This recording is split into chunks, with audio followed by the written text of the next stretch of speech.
Bonsoir à tous, ravi de vous retrouver pour cette première édition complète de la soirée sur Al Oula. Voici les titres de l'actualité.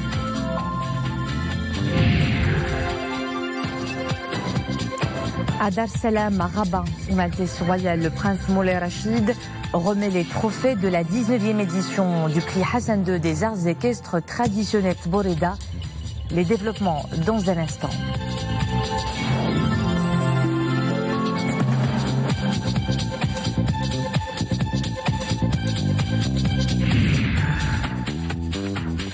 Visite à Safi d'une délégation française de la région de l'Orient, une visite qui ambitionne de renforcer le partenariat entre les deux régions, dont le secteur de la pêche qui ne cesse de se développer dans la province.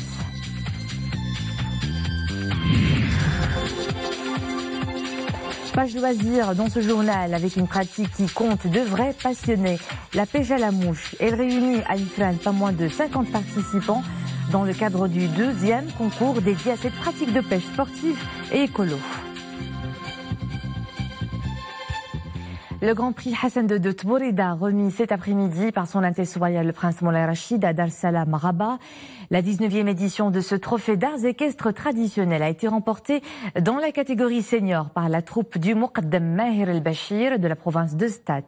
Mohamed Elishkar pour les développements.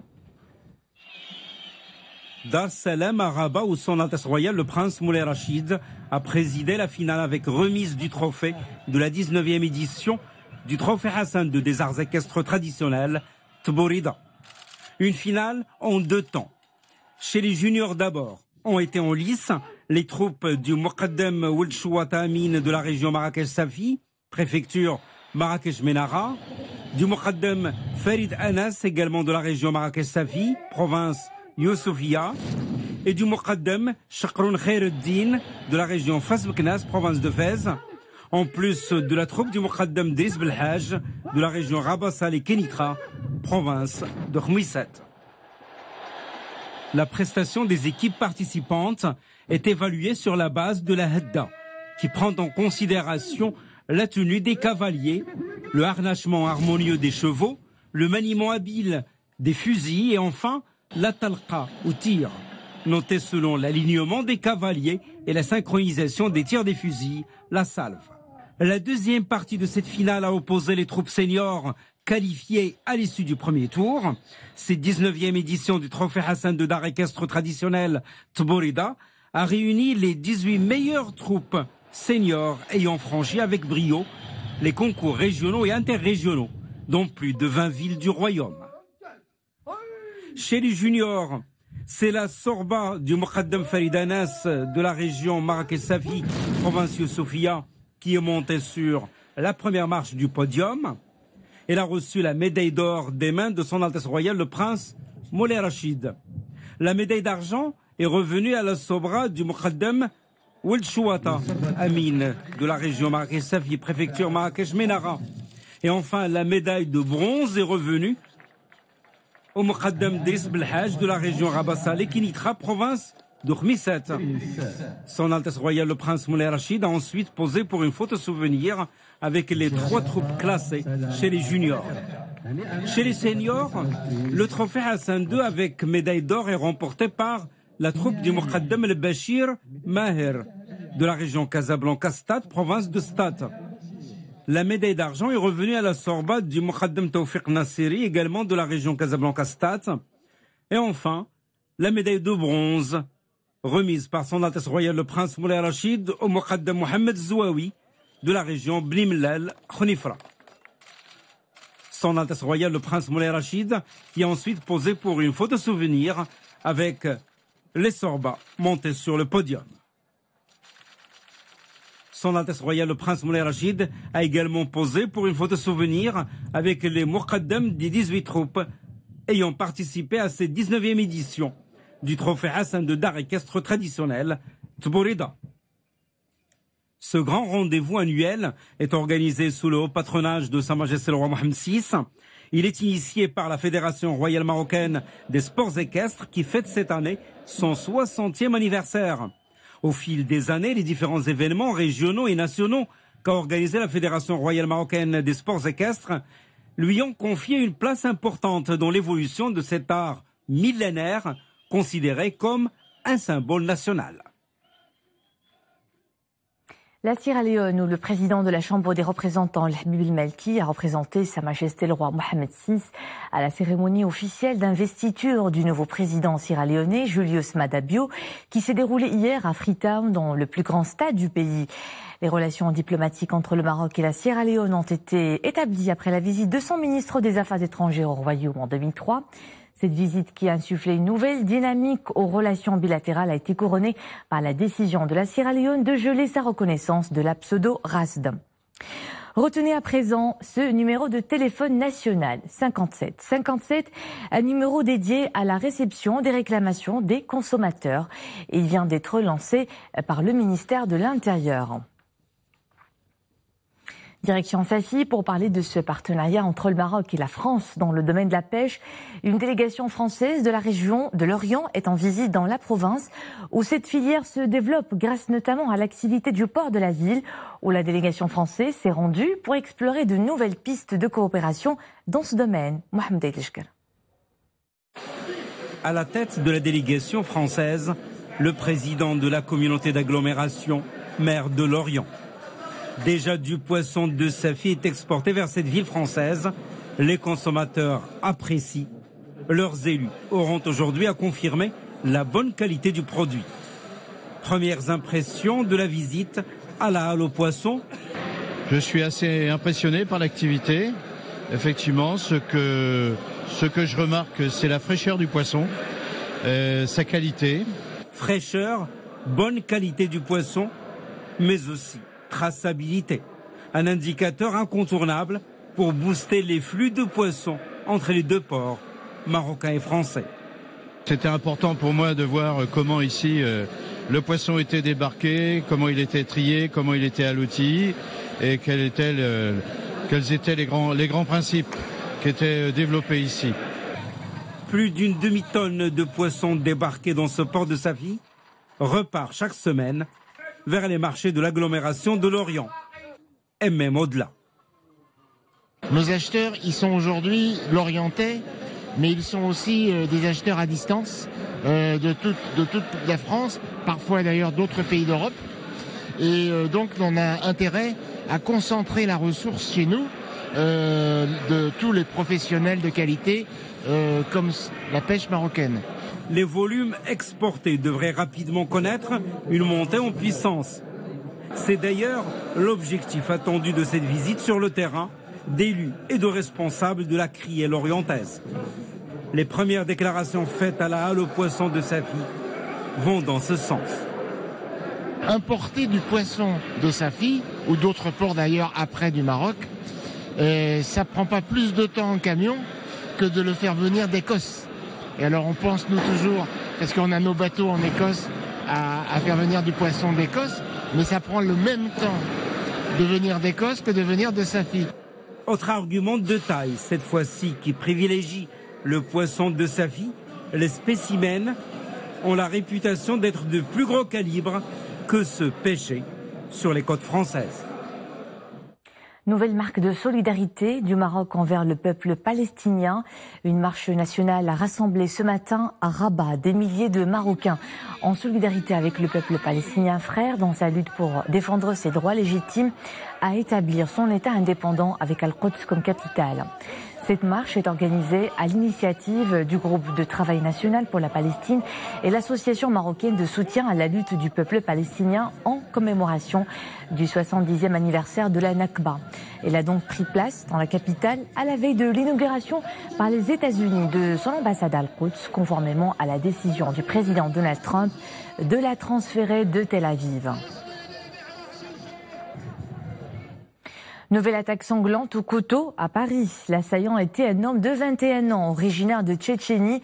Armé d'un couteau, il a tué une personne et en a blessé 4 autres hier soir dans le centre de Paris, dans le 2e arrondissement, avant d'être abattu par les forces de l'ordre. L'auteur de l'attaque était fiché S. Ses parents ont été placés en garde à vue, tout comme un ami à lui à Strasbourg. L'attaque a été revendiquée par le groupe terroriste Daesh. Et le terrorisme frappe aussi en Indonésie. Une famille de 6 personnes, dont 2 petites filles, est responsable des attaques suicides menées ce dimanche contre des églises qui ont fait au moins 11 morts et une quarantaine de blessés. Cette série de 3 attentats à la bombe a visé des églises, notamment à Surabaya, deuxième ville d'Indonésie dans l'est de l'île de Java. Ces 3 nouvelles attaques surviennent quelques jours après qu'un policier et un détenu ont été tués lors de violents affrontements dans une prison de haute sécurité dans la banlieue de la capitale, Jakarta. Arrêtons-nous sur cette action humanitaire destinée à faire bénéficier les démunis de la région Marrakech-Safi de prestations de santé dentaire. 1000 sourires du Maroc est un projet collaboratif maroco-français spécialisé en techniques de médecine et de chirurgie esthétique. L'opération en est à sa 4e édition et comme chaque année, elle est organisée sous l'égide du ministère de la Santé et tient ses promesses d'embellir le sourire de ses bénéficiaires. Amina Allam, Boubkar Ben Khabrit. 1000 sourires du Maroc, une campagne d'hygiène bucco-dentaire, une opération encadrée par des professeurs d'implantologie et des prothésistes de renom pour venir en aide aux plus démunis. Un projet collaboratif initié par la Direction régionale de la santé de Marrakech-Safi en partenariat avec CID Formations. Aujourd'hui, plus de 300 patients traités, non seulement traités au point de vue implantaire, mais comme c'est la première fois au monde que nous faisons ça, implantaire et en même temps réhabilitation avec des prothèses. En prenant ces quartiers à l'hôpital Al-Antaki à Marrakech, l'opération a mobilisé plusieurs dizaines de médecins dentistes qui ont pu ainsi faire bénéficier de leur expérience le personnel médical de l'hôpital.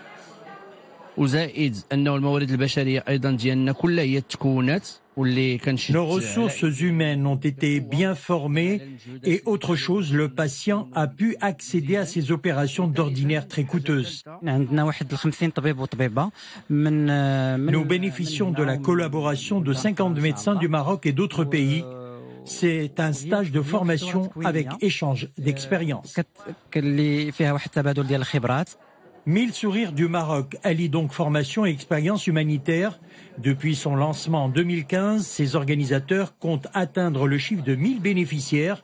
Des attestations de formation sont délivrées à chaque participant médecin au terme de cette opération.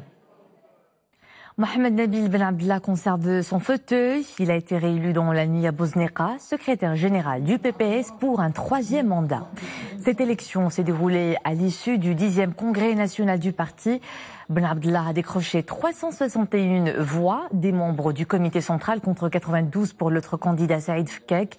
Ben Abdallah a exprimé son souhait de voir la formation du livre occuper la place qui lui sied sur la scène politique nationale en assurant les militants que le parti poursuivra son action pour davantage d'acquis, de cohésion et d'efficacité.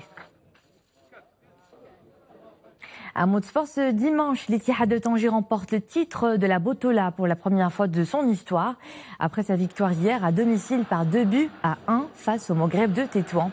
En match comptant pour la 29e et avant-dernière journée, et le nul du Wydad sur la pelouse de l'Olympique de Safi.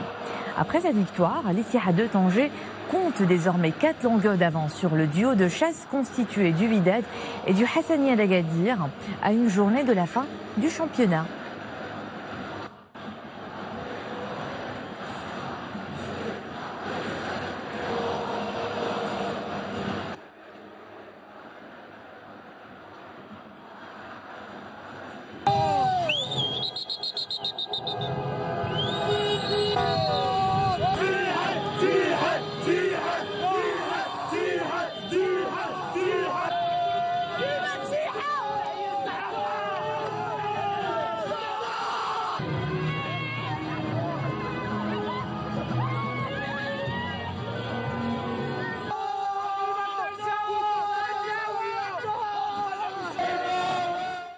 Page loisirs en cette fin de week-end et cette pratique qui compte beaucoup de passionnés dans le pays.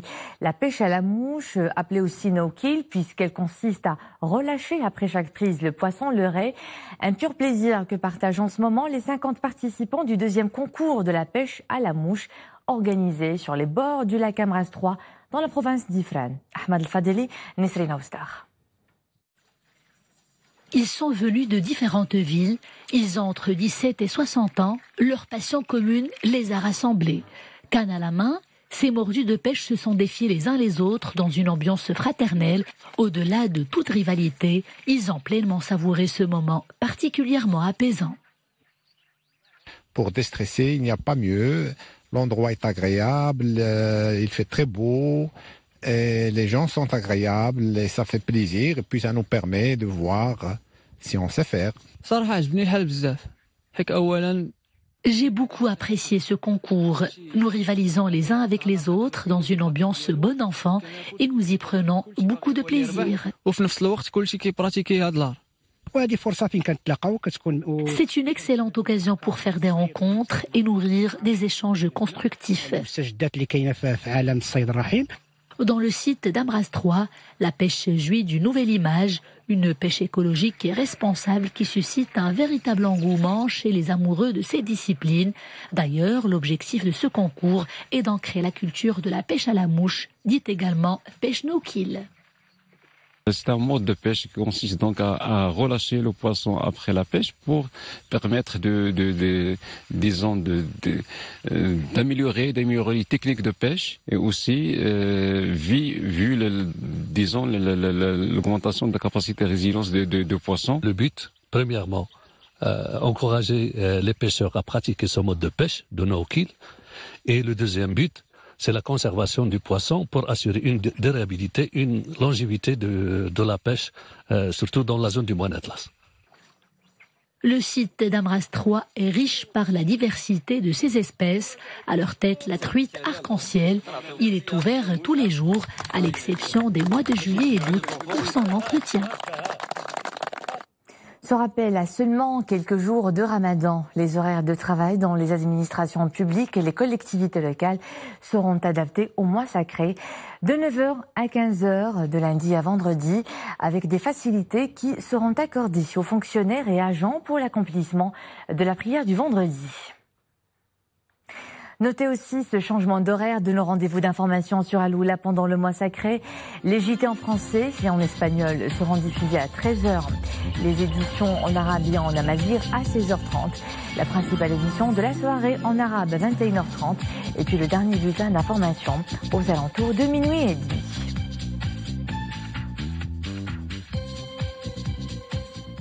C'est un espace de vie qui recèle tout un héritage culturel et civilisationnel du royaume. Les oasis vivent encore aujourd'hui comme des espaces de développement. Une dimension consacrée par la 12e édition du Festival des cultures oasiennes qui s'assigne pour objectif de mettre en avant le potentiel naturel, humain et touristique des oasis marocaines. C'est un sujet de Rachid Latabi, Zakaria Mouqin-Billah. Des chants et des danses typiques pour dévoiler les richesses culturelles des oasis. Avec leurs caractéristiques et leurs potentialités, ces zones présentent des opportunités importantes pour le développement économique et social. Cet événement est une occasion pour s'intéresser au patrimoine séculaire des oasis, dans ses différents aspects.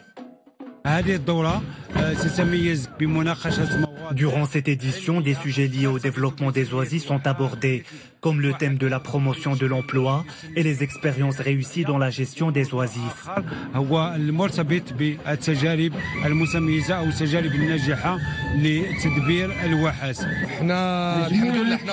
Nous sommes ravis de participer au Festival des cultures oasiennes. L'accueil des habitants de Figuig est très chaleureux. Nous voulons leur montrer le patrimoine de notre région, à savoir l'art des reggada. Le Festival des cultures oasiennes est un rendez-vous annuel incontournable pour mettre en valeur les traditions et les modes de vie des habitants des oasis. L'événement connaît une affluence importante des habitants de Figuig qui y trouvent un cadre agréable. Je suis venu de Bouarfa pour assister au festival. C'est un bel événement.